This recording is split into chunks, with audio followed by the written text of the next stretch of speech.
Last વિડિયોમાં આપણે જોયું હતું કે જ્યારે કોઈ નવો ભાગીદાર ભાગીદારી પેઢીમાં પ્રવેશ કરે છે ત્યારે નફા નુકસાનનું પ્રમાણ બદલાય છે. તો પહેલા બે ભાગીદાર વચ્ચે નફો નુકસાન વહેંચાતો હતો, હવે ત્રણ વચ્ચે થાય અથવા ચાર વચ્ચે થાય.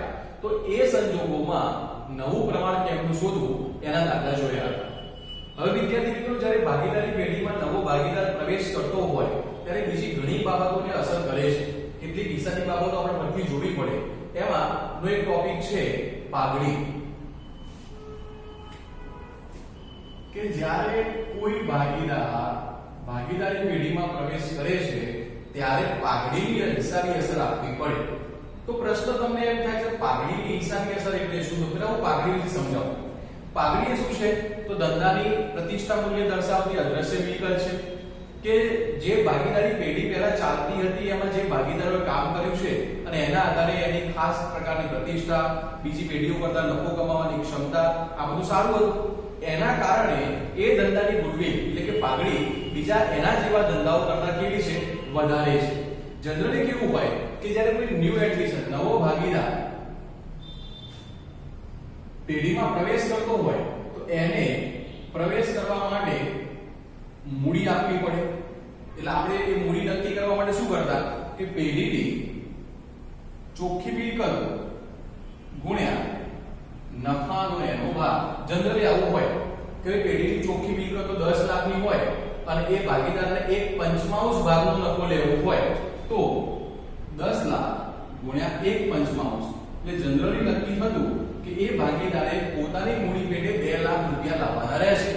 પણ આ 2 લાખ રૂપિયા જેવા ધંધામાં આવે એટલે ધંધાની મૂડીમાં કે ધંધાની અંદર રહે. પછી એ 2 લાખ રૂપિયાથી ધંધાના કામ કરી શકાય, ધંધા માટેનો મિલકત ખરીદી શકાય, ધંધાનું દેવું ચૂકવી શકાય, ધંધાના લાભાર્થે કંઈક કામ કરી શકાય. તો પેલા જે બે ભાગીદાર જૂના વધ્યા છે, દાખલા તરીકે નવો ભાગીદાર સી છે, જૂના ભાગીદારો એ અને બી છે. આ બે જણા એવું વિચારે કે સાહેબ આપણે આટલા બધા વર્ષથી ધંધો સેટઅપ કર્યો છે, ધંધો ચલાવ્યો છે અને એમાં આ નવો જ ભાગીદાર જેવો આવે અને તૈયાર પાણા ઉપર બેસી જાય અને એને વધારાના કોઈ પૈસા જ નહીં આપવાના, તો આપણે મહેનત કરી છે એનું ફળ શું? તો એ ફળ લેવા માટે જૂના ભાગીદાર નવા ભાગીદારને કહે છે કે જો ભાઈ અમારા ધંધાની ગુડવિલ છે, તારે એ ગુડવિલનો પણ ભાગ એટલે કે પાઘડીનો પણ ભાગ અમને આપવો પડશે અને એ ભાગ જેવો આપે નવો ભાગીદાર એટલે જૂના ભાગીદાર એમને કરેલા ત્યાગના પ્રમાણમાં વહેંચી લે.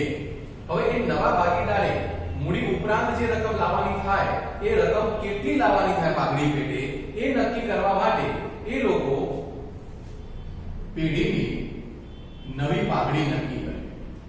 પાઘડીની કિંમત જનરલી પાઘડી છે ને ભાગીદારી પેઢીમાં એવો નિયમ છે, ચાર્ટર્ડ એકાઉન્ટન્ટ સંસ્થાએ નક્કી કર્યું કે કોઈ પણ ભાગીદારી પેઢી પોતાના ચોપડામાં આંતરિક રીતે પાઘડી બતાવી શકતી નથી.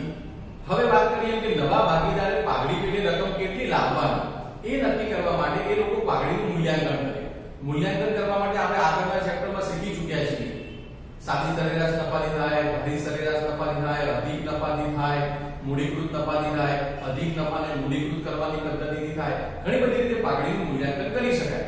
કોઈ એક રીતે આપણે પાઘડીનું મૂલ્યાંકન કર્યું અને ધારો કે એમની નવી પાઘડી એ 2 લાખ રૂપિયા આવી.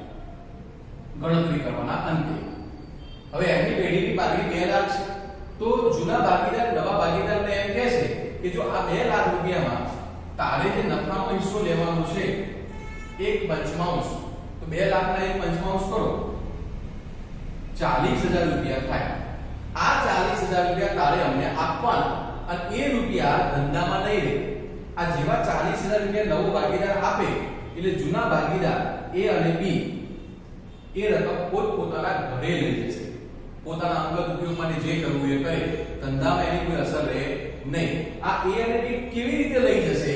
તો જેને જેટલો વધારે ત્યાગ કર્યો હોય. હવે નવો ભાગીદાર પેઢીમાં આવ્યો, એને ભાગ આપવો પડે નફામાં, તો એ ભાગ શું કરે? અમુક ભાગ એને આપવો પડે, અમુક ભાગ બી આપે. એ બંનેના ભાગનો સરવાળો થાય એટલે ત્યાગ થાય. તો એનો અને બીનો જે ત્યાગ થયો હતો એનો સરવાળો કરો એટલે નવાનો ભાગ નક્કી થાય. તો જેને વધારે ત્યાગ કર્યો છે એને વધારે ભાગ મળે, જેને ઓછો ત્યાગ કર્યો છે એને ઓછો ભાગ મળે. તો આ બે જણા આ 40,000 રૂપિયા રકમ એ ત્યાગના પ્રમાણમાં વહેંચી લેશે. દાખલા તરીકે ત્યાગનું પ્રમાણ શોધવા માટે મેં તમને ચેપ્ટર 4 શીખવાડ્યું ભાગીદારીનું પુનર્ગઠન. શું સૂત્ર હતું ત્યાગનું પ્રમાણ શોધવા માટે? કે ત્યાગ એટલે નફા નુકસાનનું જૂનું પ્રમાણ માઈનસ નફા નુકસાનનું નવું પ્રમાણ. તો પ્રવેશના દાખલામાં જૂનું પ્રમાણ આપેલું હશે, નવું પ્રમાણ આપેલું હશે, એ બંનેની બાદબાકી કરો. જે જવાબ આવે એના આધારે આ બંનેના રકમ વહેંચી આપો અને એ પોતપોતાના ઘરે લઈ જાય રાજી થઈને કે હા જો આપણે આટલા વર્ષ કામ કર્યું તો આવું થયું. પણ સર ધંધામાં પાઘડી જ ના હોય તો પ્રતિષ્ઠા જ ના હોય તો આનું મૂલ્ય શૂન્ય થઈ જાય. તો પછી આ નવા ભાગીદારે પાઘડી પેટી કશું લાવવાનું રહેતું નથી. પણ જો પાઘડી હોય તો એને રકમ લાવવી પડે. હવે બીજો પ્રશ્ન ઉદ્ભવે કે સાહેબ એવું ના બને કે નવો ભાગીદાર તૈયાર જ ના થાય કે હું મારી પાસે જો પૈસા મારે આપવાના થાય પાઘડીના, હું તમને 40,000 રૂપિયા પાઘડીના આપું ખરો પણ મારી પાસે હાલ નથી, હું મૂડીના પૈસા તમને આપી દઉં. તો જૂના ભાગીદારો બહુ હોશિયાર એ શું કરે કે તારી મૂડી કેટલી? તો કે 2 લાખ. તારી મૂડીમાંથી અમે લઈ લઈશું, તારી મૂડીમાંથી અમે લઈ લઈશું. એટલે એ 40,000 રૂપિયા શું કરે? 2 લાખમાંથી આગળ નવા ભાગીદારે 2 લાખ મૂડી આપી, એમાંથી 40,000 રૂપિયા લઈ લે અને એના ખાતામાં 1,60,000 રૂપિયા વધશે એ નવા ભાગીદારની મૂડી રહેશે. તો આ શું થયું કે નવા ભાગીદારે પાઘડીની રકમ લાવવી પડે. હવે આમાં અલગ અલગ પ્રકારના સંજોગો છે દાખલાની અંદર કે નવો ભાગીદાર પાઘડીની રકમ પૂરેપૂરી રોકડમાં લાવતો હોય તો, નવો ભાગીદાર પાઘડીની રકમ રોકડમાં ના જ લાવતો હોય તો, નવો ભાગીદાર પાઘડીની રકમ અંશતઃ રોકડમાં લાવે અડધી ન આપી શકતો હોય તો બહુ શોર્ટ એન્ડ સ્વીટ છે. શું કરો? જો લાવતો હોય તો જે રકમ આવી છે એ જૂના ભાગીદાર વચ્ચે ત્યાગના પ્રમાણમાં વહેંચે. જો નથી આવતી તો એ રકમ જે લેવા પાત્ર થાય છે એ એના ખાતામાંથી લઈ એના મૂડી ખાતામાંથી ઉધારી દો. કારણ કે મૂડીની બાકી કેવી હોય? જમા. એના ખાતામાંથી ઉધારી દો અને જે જૂના ભાગીદાર છે એના ખાતામાં જમા કરી દો. તો બહુ સિમ્પલ છે પાઘડીની અસરો આપવી. તો અહીં આપણે સૌથી અલગ અલગ સ્ટેપ બાય શીખીએ.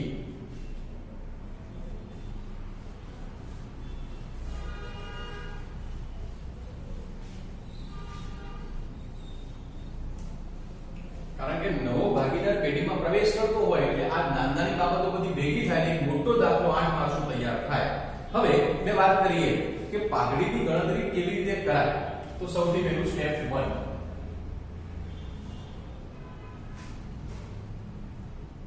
જૂની પાઘડી માંડી વાળો. એટલે કે ભાગીદારી પેઢીમાં પાકા સમયમાં જે દાખલાની રકમ આપી હોય એમાં મિલકત બાજુ જો પાઘડી આપી તો એ પાઘડી જૂના ભાગીદારો વચ્ચે માંડી વાળો. તો એની આમનોંધ આપવી પડે. કેવી આમનોંધ આપવી પડે? જે જૂની પાઘડી છે એના માટે. ધારો કે જૂના ભાગીદાર x અને y છે તો જૂના ભાગીદારોના મૂડી ખાતે ઉધાર તે જૂની પાઘડી ખાતે જમા. નફા નુકસાનના જૂના પ્રમાણમાં. તો નફા નુકસાનના જૂના પ્રમાણમાં એ પાઘડી માંડી વાળો કે 2 ભાગીદાર હોય પાઘડી 10,000 હોય તો x ખાતે ઉધાર, y ખાતે ઉધાર, તે z ખાતે જમા. સોરી, પાઘડી ખાતે જમા. Step 2, step 1 clear.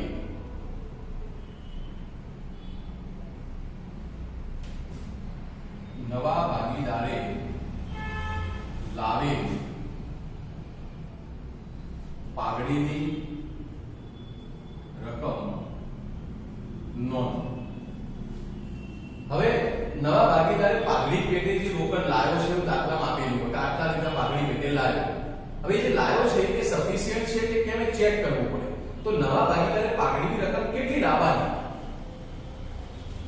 તો નવા ભાગીદારે લાવવાની પાઘડી બરાબર નવી પાઘડી જે હવાલામાં આપી હોય ગુણ્યા નવા ભાગીદારનો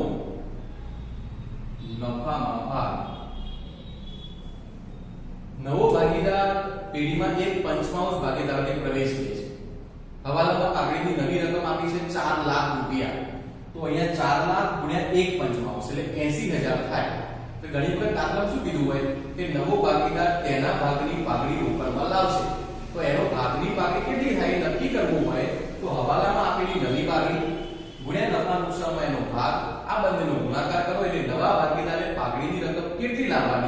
ની માહિતી આવી જશે. ચલો હવે એ રકમ લાવે છે, હવે ધંધામાં રકમ આવી તો આમ નોંધ કેવી અપાય જોજો.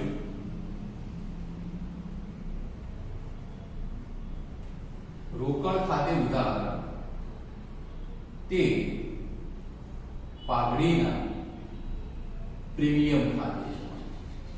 એ ભાગીદાર જેવી રોકડ આવે તરત જ બે જૂના ભાગીદાર વચ્ચે વહેંચી દેવાની નથી. પહેલા એક ચોક્કસ ખાતામાં લઈ જવાની છે, જે ખાતાનું નામ રાખવાનું છે પાઘડીનું પ્રીમિયમ. તો નવો ભાગીદાર તેના ભાગની પાઘડી રોકડમાં લાવે તો એ રકમને પાઘડીનું પ્રીમિયમ કહેવાય. તો આપણે રોકડ ખાતે ઉધાર અને પાઘડીના પ્રીમિયમ ખાતે જવું. હવે જેવી રકમ આવી જૂના ભાગીદાર તરત તૂટી પડશે. એના લાવ કે આ તો પાઘડી આવી, અમારા રકમની ભાગ છે, અમારો હિસ્સો છે, અમારા મહેનતના પૈસા છે. તો સ્ટેપ 3,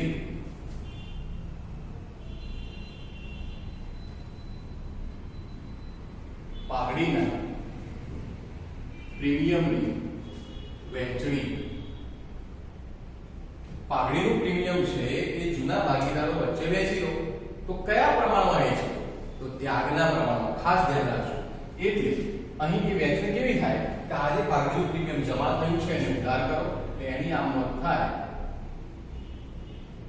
પાઘડીના પ્રીમિયમ ખાતે ઉધાર તે ત્યાગ કરનારા ભાગીદારોના મૂડી ખાતે જમા. મેં ત્યાગ કરનારા, જનરલી જૂના ભાગીદાર ત્યાગ કરનારા હોય, પણ ઘણી વખત એવું બને કે તમે જ્યારે ત્યાગનું સૂત્ર વાપરી મેં ગણતરી કરો ને જૂનું -9 તો બે જૂના ભાગીદાર છે એટલે ત્યાગ ના એ કરતો હોય તો ઇન શોર્ટ જે ત્યાગ કરે છે એને આ પાઘડીની રકમ લઈ જવાનો હક છે. તો આપણે એની રકમ આપી દેવાની. કયા પ્રમાણમાં આપવાની? તો ત્યાગના પ્રમાણમાં આપવાની. જેનો જેટલો ત્યાગ એને એટલા ભાગની પાઘડી. નોંધ એક આપી દઉં, નોંધ આપી દઉં કે જો નવું પ્રમાણ દાખલામાં આપેલું ન હોય તો જૂનું પ્રમાણ જ ત્યાગનું પ્રમાણ ગણાય. જો દાખલાની અંદર નફા નુકસાનનું નવું પ્રમાણ છાપી ના આપેલું હોય તો જો જૂનું પ્રમાણ છે ને એ ત્યાગનું પ્રમાણ ગણી લેવાનું અને એ મુજબ તમારે વહેંચણી કરી લેવાની. તો અહીંયા શું થયું મિત્રો? પેલો નવો ભાગીદાર પાઘડી લાયા પછી આપણે એ રકમ જૂના ભાગીદારોના ખાતામાં જમા કરી. એટલે તારા ભાગમાં 2000 તારા ભાગમાં 4. હવે જો જૂના ભાગીદારની ઈચ્છા હોય તો એમના ખાતામાં જે પાઘડીની રકમ જમા થઈ છે એ પોતાના ઘરે લઈ જઈ શકે છે. હવે એ જો પોતાના ઘરે લઈ જાય તો લેનાર બને, તો એની આમ તો તમારે આપવી પડે. તો સ્ટેપ 4,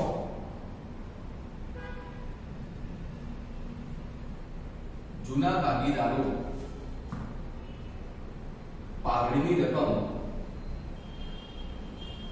ઉપાડી જાય ત્યારે કે જો જૂના ભાગીદારો પોતાના ભાગની પાઘડી જે આવી છે એ પોતાના ઘરે લઈ જવી હોય તો કેવી આમ નોંધ થાય? તો જે ભાગીદારો લઈ જાય છે એ ભાગીદારો લેનાર છે. એ ભાગીદારોના મૂડી ખાતે ઉધાર એ કેટલી રોકડ પેઢીમાંથી જાય છે તો રોકડ ખાતે જમા. જે ભાગીદાર જેટલી રકમ લઈ જતો હોય એટલા રૂપિયા એના ખાતે તમારે ઉધાર કરી દેવાના. તો પહેલું સ્ટેપ છે ને એ બધી રીતમાં આવે કે જૂની પાઘડી જેવી જોડો એટલે માંડી પડો. બીજા નંબરમાં પાઘડીની રકમ નવા ભાગીદારે લાવી છે એની આમ આ રકમ જે આવી છે એ જૂના ભાગીદારોને કે ત્યાગ કરનારા ભાગીદારો વચ્ચે વહેંચવાની આમ અને વહેંચાઈ જાય એમાંથી જે આપણે લઈ જવી હોય, દાખલામાં સૂચના આપી હોય કે એ રકમ આ રીતે લઈ જાય છે તો પછી એ ચોથી આમનોંધ આપવાની. બાકી આમનોંધમાં પહેલી આમનોંધ ફરજિયાત આવશે. આ પણ જો કદાચ કેવું બને કે ઘણી વખત પાકા સમયમાં જૂની પાઘડી ના આપી હોય તો પહેલી આમનોંધ નથી આપવાની. બીજી આમનોંધની સમજૂતી, બીજી આમનોંધ આપ્યા પછી ત્રીજી અને ત્રીજી પછી ચોથી ફરજિયાત નથી હોતી. એ દાખલામાં આપ્યું હોય તો જ હોય છે. તો વિદ્યાર્થી મિત્રો મેં તમને સમજ આપી કે જો નવો ભાગીદાર પાઘડીની રકમ રોકડમાં લાવે તો આ રીતે તમારે હિસાબી નોંધ આપવાની રહેશે. હવે ક્વેશ્ચન થાય કે સાહેબ તો નવો ભાગીદાર પાઘડીની રકમ રોકડમાં ના લાવે તો એ ના પાડી દે તો કે હું પૈસા આપી શકીશ નહીં તો શું કરવાનું? તો હવે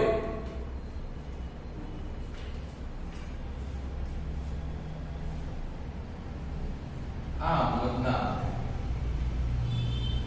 આ સ્ટેપ બતાવો. જો નવો ભાગીદાર પાઘડીની રકમ રોકડમાં લાવી શકતો ના હોય તો આ અમુદ આપવાની જરૂર નથી, તો સીધી જ આ અમુદમાં જવાનું. હવે આ અમુદ તમે જુઓ કેવી હતી, પાઘડીના પ્રીમિયમની વહેંચણી. પણ શું વહેંચણી કરે, પ્રીમિયમ જ નથી આવ્યું, તો તમારે આ અમુદ આવી આપવાની છે.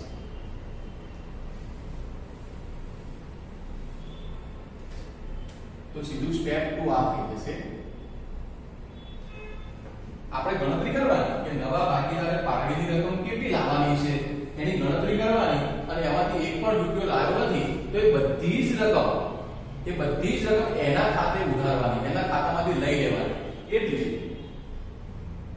નવા ભાગીદારના મૂડી અથવા તો ચાલુ ખાતે ઉધાર તે ત્યાગ કરનારા ભાગીદારોના મૂડી ખાતે જમા. કયા પ્રમાણમાં? તો ત્યાગના પ્રમાણ. એટલે પહેલી આમદ તારી આપવાની, પછી બીજી આમદ આ આપી દેવાની, અને આ જે ચોથા નંબરની આપણે આમદ આપી એ ના આવી શકે. કારણ શું છે કે નવો ભાગીદાર મૂડી લાવ્યો નથી, પાઘડી પેટે રકમ લાવ્યો નથી, તો એ રકમ લાવ્યો નથી તો જૂના ભાગીદાર કેવી ઉપાડી જશે? નહીં ઉપાડી જાય તો એ ફક્ત બે જ આમદ થાય, એક જૂની પાઘડી માંડી વાળો અને બીજી એ ભાગીદાર નવો હતો એ પાઘડી ના લાવી શક્યો માટે એની મૂડીમાંથી, કે મૂડી તો લાવ્યો એની મૂડીમાંથી રકમ લીધી, એનું ખાતું ઉધારી અને ત્યાગ કરનાર ભાગીદારના મૂડી ખાતે રકમ કેવું કરી? જમા કરી. અહીં સાદો નિયમ કેવો છે મિત્રો, આ જે સ્ટેપ 2 છે ને એમાં એક સાદો નિયમ એવો છે કે લાભ લેનાર ખાતે ઉધાર અને ત્યાગ કરનાર ખાતે જમા.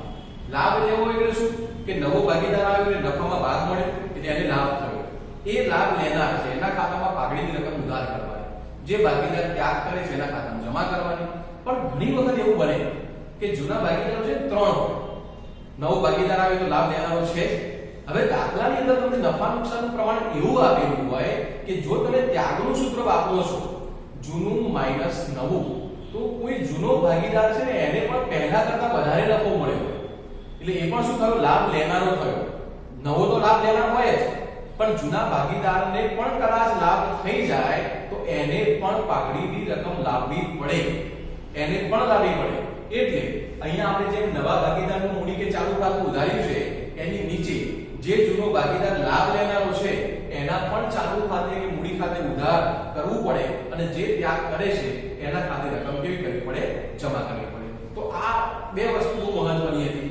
નવો ભાગીદાર પાઘડીની રકમ રોકડમાં લાવે ત્યારે કેવી હિસાબી નોંધ થાય અને ન લાવે ત્યારે કેવી હિસાબી નોંધ થાય. હવે આપણે દાખલાના માધ્યમથી સમજૂતી લઈએ.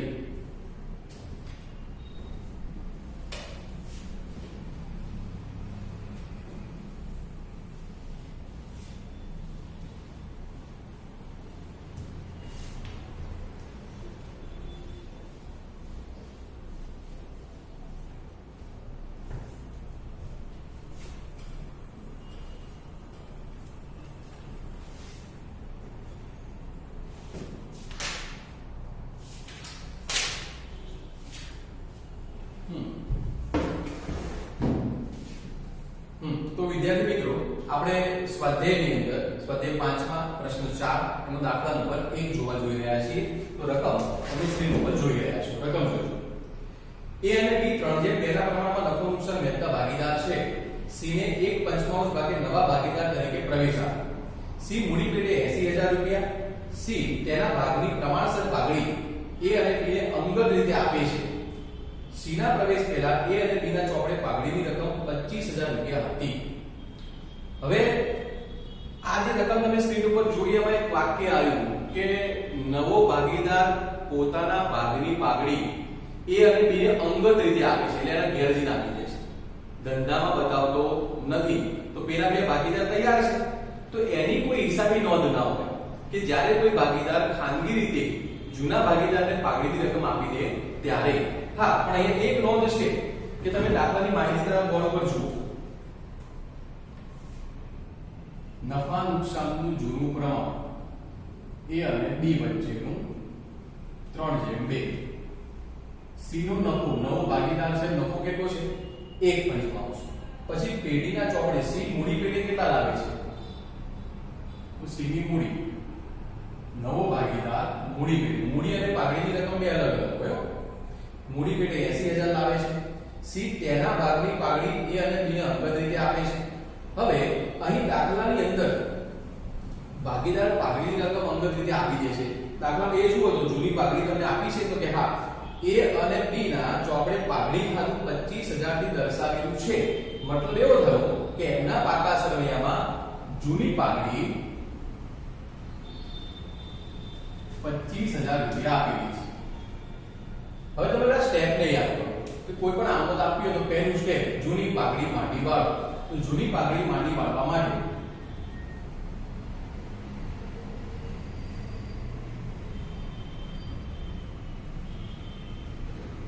એના માટે આમનું શીખવાડે શું લખી દે આમનું યાદ છે કે ભાગીદારોના મૂડી ખાતે ઉધાર અને પાઘડી ખાતે જમા. તો અહીં બે ભાગીદાર છે એ અને બી.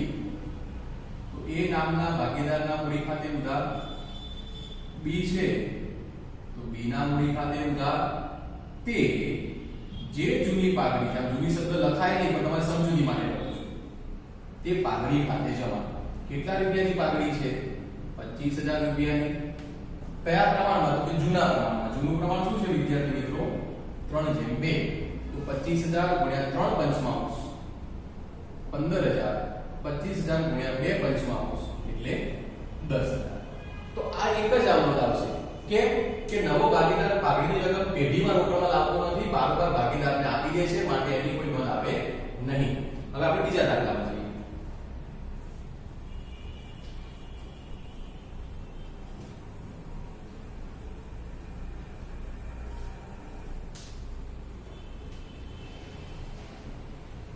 દાખલા નંબર 2 ની લખો છું, સ્ક્રીન ઉપર દેખાય છે. એ અને બી એક પેઢીના ભાગીદાર છે. સી ને 1/4 ભાગે પેઢીમાં દાખલ કર્યો. સી મૂડી પેટે 80000 અને તેના ભાગની પ્રમાણસર પાઘડી રોકડમાં લાવશે. પેઢીની પાઘડીનું મૂલ્યાંકન 1 લાખ થી કરવામાં આવ્યું. હવે રકમની અંદર સૌથી પહેલું કામ નફા નુકસાનનું જૂનું પ્રમાણ જે તમને ક્યાંય દેખાતું નથી. તો એક્ઝામ પછી નફા નુકસાનનું નવું પ્રમાણ એ પણ દાખલામાં ક્યાંય દેખાતું નથી, માટે હું ત્યાં ચોકડી મારી. નવો ભાગીદાર સી, સી નો નફાનો ભાગ. તો સી નવો ભાગીદાર છે તો નફાનો કેટલો હિસ્સો લેવાનો છે? એને 1/4. આગળ વાંચો. સી મૂડી પેટે કેટલા લાવે? તો સી ની મૂડી 80000. હજુ આગળ માહિતી આપી છે કે પેઢીની પાઘડીનું મૂલ્યાંકન 1 લાખ થી થયું. એટલે પાઘડી બે પ્રકારની હોય, એક જૂની પાઘડી હોય અને એક નવી પાઘડી.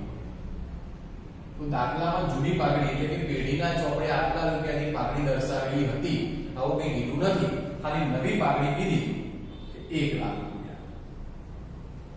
ઓકે, આટલી માહિતી છે આપણી પાસે. હવે આમાં દરેક દાખલો તમે ગણો એટલે આટલું લખી જ દેવાનું. આપ્યું હોય તો રકમ બાજુમાં બતાવવાની, ના આપ્યું હોય તો ડેશ મારી દેવાનું. તો આટલી માહિતી મારી પાસે છે. પહેલું સ્ટેપ યાદ કરો કે જૂની પાઘડી માંડી વાળવી. તો દાખલામાં જૂની પાઘડી આપી નથી, માટે એની કોઈ નોંધ આવશે નહીં. તો પહેલું સ્ટેપ કેન્સલ.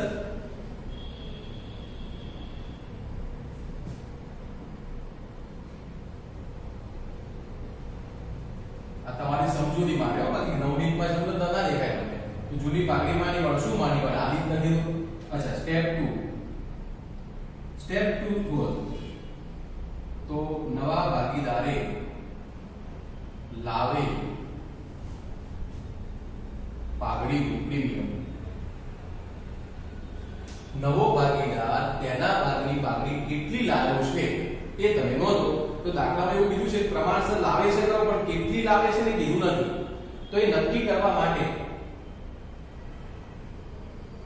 પાઘડીનું પ્રીમિયમ એ નક્કી કરવા માટે તમને આવું સૂત્ર આપ્યું ખબર છે? નવી પાઘડી ગુણ્યા સી નો નફાનો ભાગ. નવી પાઘડી કેટલી છે? 1 લાખ. નવા ભાગીદારનો નફામાં ભાગ કેટલો? 1/4. તો નવો ભાગીદાર પાઘડી પેટે કેટલા રૂપિયા લાવશે? 25000. ઓકે. સ્ટેપ 3.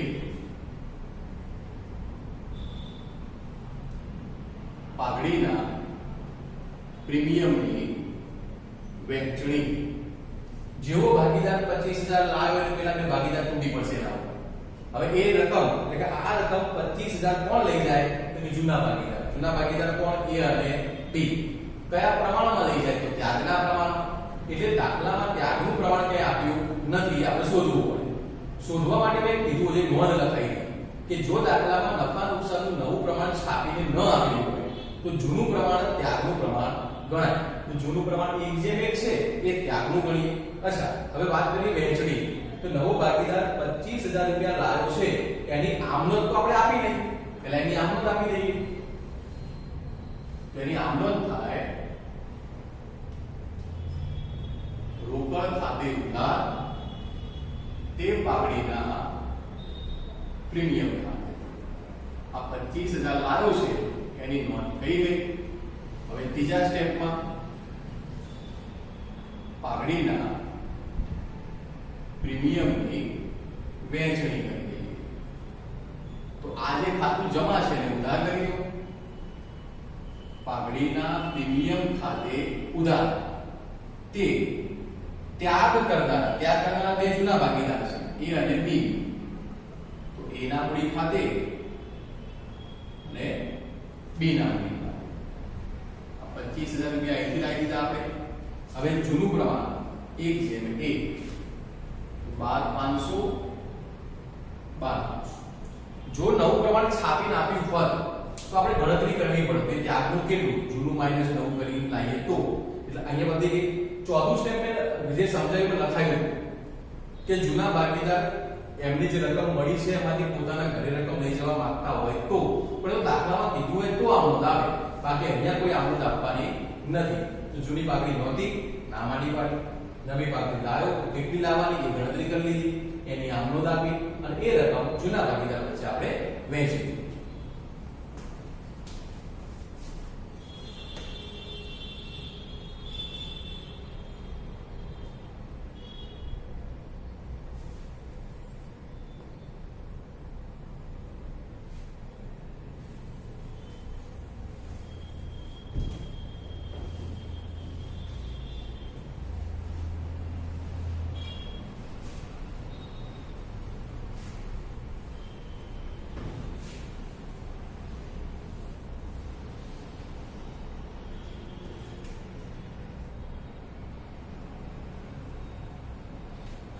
ઓકે વિદ્યાર્થી, હવે આપણે આગળ વધીએ. દાખલા નંબર 3. A અને B 2:3 ના પ્રમાણમાં નફો નુકસાન વહેંચતા ભાગીદાર છે. તેઓ C ને દાખલ કર્યો નવા ભાગીદાર તરીકે.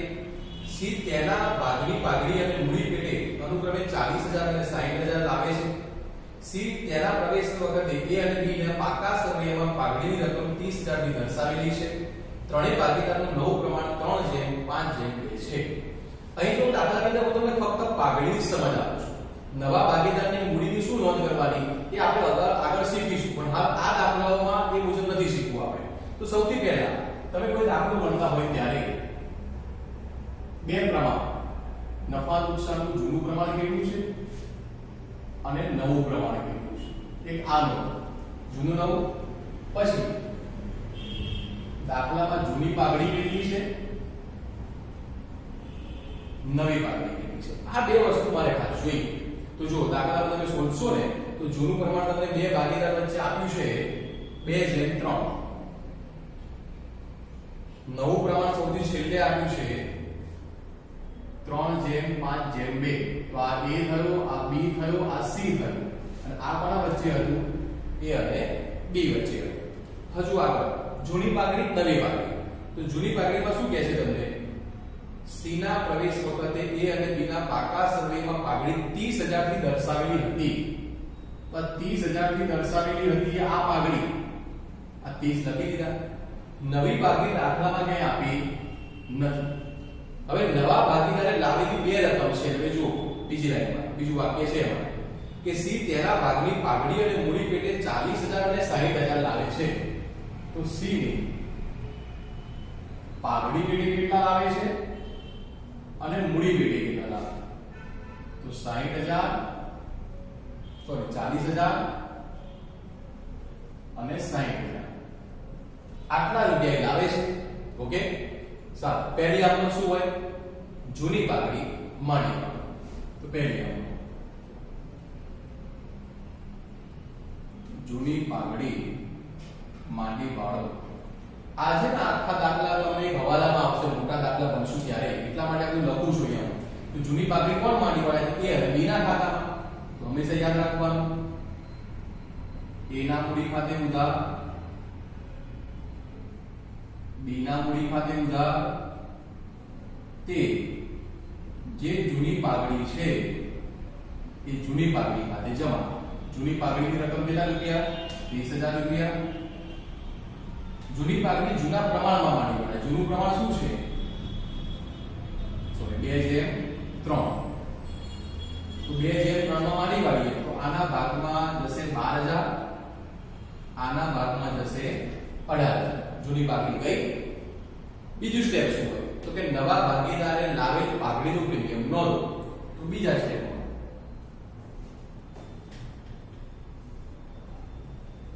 નવા ભાગીદારે લાવેલ પાઘડીનું પ્રીમિયમ, એ પાઘડી લાવે આપણે પાઘડીનું પ્રીમિયમ કહેવાય. તો પ્રીમિયમની આમદન કેવી થાય? તો એ ધંધામાં રોકડ આવે, રોકડ ખાતે ઉધાર, તે પાઘડીના પ્રીમિયમ ખાતે જમા. નવો ભાગીદાર પાઘડી પેટે કેટલા લાવ્યો છે? 40,000. એની નોંધ મેં કરી દીધી. હવે આ જે રકમ છે એના પર કોણ તૂટી પડે? જૂના ભાગીદાર. કયા પ્રમાણમાં લઈ જશે? ત્યાગના પ્રમાણમાં. તો હવે ત્રીજા સ્ટેપમાં પાઘડીના પ્રીમિયમની વહેંચણી. હવે આ પાઘડીનું પ્રીમિયમ આપણે વહેંચવાનું છે. કોની વચ્ચે વહેંચવાનું? તો કે જૂના ભાગીદાર વચ્ચે. કયા પ્રમાણમાં વહેંચવાનું? ત્યાગના પ્રમાણમાં. તો ગણતરી કરવી પડે. ત્યાગનું પ્રમાણ બરાબર જૂનું માઈનસ નવું. સાહેબ ગણતરી કેમ કરીએ? ત્યારે આગળના દાખલા તો નથી કરી, કારણ કે આગળના દાખલામાં નવું પ્રમાણ છાપીને આપ્યું નતું. અહીંયા આપેલું છે તો ત્યાગ નહીં આપે. એ અને બી. જો જૂનું શું છે? 2/3. 2/5, 3/5 માઈનસ 3/5/2. તો એનું કેટલું કહેવાય? 3 ને 5 8 ને 10, 3/10. અને આના ભાગમાં આયા 5/10. હવે લસા લઈએ. જો અહીંયા 10 આપેલા છે, અહીંયા 10 કરવા હોય નીચે વાળા, ઉપર વાળા નહીં, તો 2 વડે ગુણાય તો 2 દુ 4, 4 માંથી 3 જાય, 1/10. અહીંયા 2 વડે ગુણીએ 10 થઈ જાય, 2 તરી 6, 6 માંથી 5 જાય, 1/10. હવે આ બંનેનો અંશ જો છેદ સરખા છે, આ બંનેનો અંશ શું બતાવે? 1/1. આ 1/1 છે એટલે શું કહેવાય તમારું? ત્યાગનું પ્રમાણ. આ એક, આ એક. જૂનું પ્રમાણ જો 2/3 છે, જૂનું 2/3 છે, તો જૂનું પ્રમાણ છે એ ત્યાગનું પ્રમાણ અહીંયા નથી. જો નવું છાપી ના આપ્યું હોય તો જૂનું ને ત્યાગનું ને સરખું કહેવાય. તો અહીંયા તમે સમજી શકો છો કે ત્યાગનું પ્રમાણ ક્યારે શોધવાનું? જૂનું અને નવું બંને દેખાતું હોય ત્યારે. હવે વાત કરીએ આમનોંધની, કે આ પાઘડીનું પ્રીમિયમ જૂના ભાગીદારો વચ્ચે વહેંચવાનું છે. તો વહેંચીએ. આ જમા હતું એને ઉધાર કરી દો. પાઘડીના પ્રીમિયમ ખાતે ઉધાર 40,000. તે એના મૂડી ખાતે, તે બી ના મૂડી ખાતે. કયા પ્રમાણમાં? ત્યાગના પ્રમાણમાં. 1/1. તો 20,000 એ ને મળશે, 20,000 બી ને મળશે. તો વિદ્યાર્થી મિત્રો, આ રીતે નવો ભાગીદાર પાઘડીની રકમ